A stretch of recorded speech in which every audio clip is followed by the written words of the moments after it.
Welcome to Whispering Loudly, the award-winning Workshop Whisperer podcast, as featured by Apple, with Rachel Evans, the #1 automotive business coach in the aftermarket, thanks to titanium sponsor Mechanic Desk and gold sponsor Podium. Whispering Loudly is the Workshop Whisperer podcast with Rachel Evans. I'm producer Mel, and we're super stoked to have Dean Evans back on the podcast this week for a Performance Hub episode. Today we are going to visit overwhelm. Is that right, Rach? That is it, specifically team overwhelm. Okay, so Dean is going to take on team overwhelm. What can people expect to get out of the episode, Rach?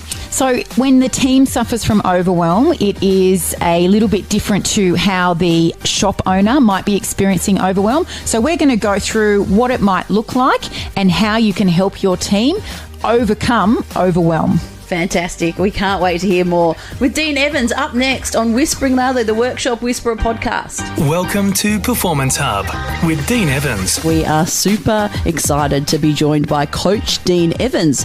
He's going to talk about team overwhelm, what to do when your team is really feeling the pressure and how you can help out. Thank you so much for joining us today, Dean. Great to be here again. Thanks for having me on the podcast. Hey Dean, let's jump straight into this one. Team overwhelm. What does the owner do here when they discover that the team is not feeling or performing at their best? Yeah, so we talk in and around the Workshop Whisperer about lead measures and lag measures. A lag measure is, it's an output-based metric. It's a result that you want.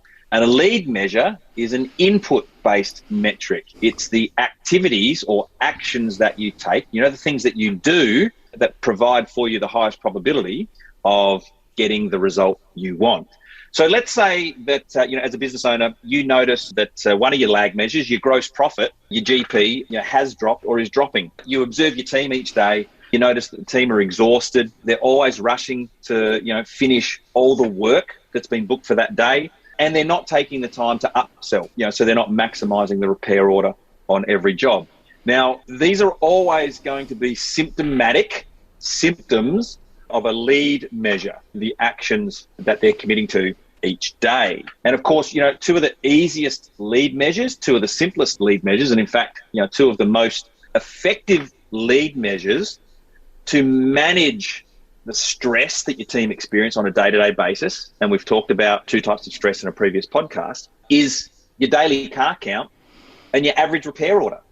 Monitoring those two lead measures, your daily car count, how many jobs you do in total in the workshop and how many jobs are done per tech per day, and the average repair order, so, the total invoice amount per job.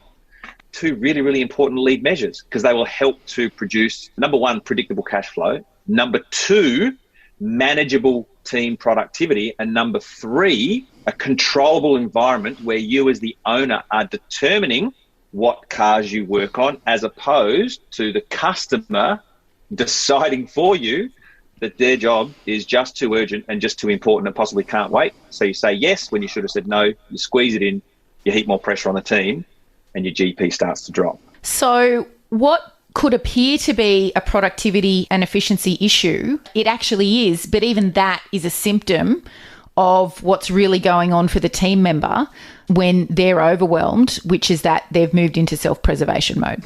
Absolutely. So again, right, once we feel uncertain, unsafe, unsure of ourselves, everything slows down. Right? Think about a situation in your life where you were a little concerned in your ability to do a thing you've been asked to do, or maybe you're a little afraid of doing something. I can think of, a time, Rach, when we were away with kids and my youngest daughter, Asha, who's just turned 12, was about to go on a roller coaster for the first time. Now, we had 30 minutes to wait for the roller coaster. Do you reckon she raced up and wanted to jump on that roller coaster? No, it was tiny little steps. It was bit by bit.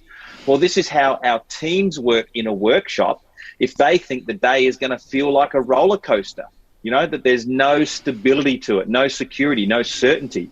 So it does become a self-preservation issue. Number one, the first response to stress to danger is that the team will flock together, right? So you'll actually notice a slowdown of the whole team. We'll start with one person, but of course they will recruit others, to the process. And then there's the fight or flight, right? There'll be arguments in the workshop because, the environment is it's on a knife edge. There's just too much tension. You've just literally, the one more car you've just booked in is essentially the straw that breaks the camel's back. Or they'll, with a flight approach, the flee approach, they'll leave your workplace, or there'll be a high rate of absenteeism, sick calls. Or the last one, of course, is they'll freeze. When the pressure's just got too much, they literally shut down. They just cannot do another job.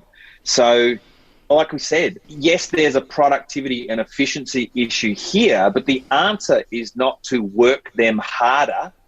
And again, how many times, maybe as a business owner, you heard yourself say, oh, it's so hard to find good people. Back in my day, we just, we just banged out the job. Well, they're just oversights for a deeper issue and a more concerning trend here, which is if you're noticing, GP dropping, you think you've got an issue with productivity and efficiency, you've actually got to ask yourself, are my team experiencing a high sense of overwhelm? Are the days unpredictable? Is the workload unmanageable? And have our customer demands become uncontrollable? And if any one of those is a yes, that's the issue you need to go and attack. So as the owner, you really need to ask yourself, am I providing a winnable game to my team? 100%. It's the single biggest answer. And for most workshop owners, running their business, the question is even along with that, it's how do I know if I'm winning? What's the single most important lag measure you have in your auto repair shop? I mean, we can give you the simple answer. It's your true net profit. You only go into business for one reason. It's to make a profit.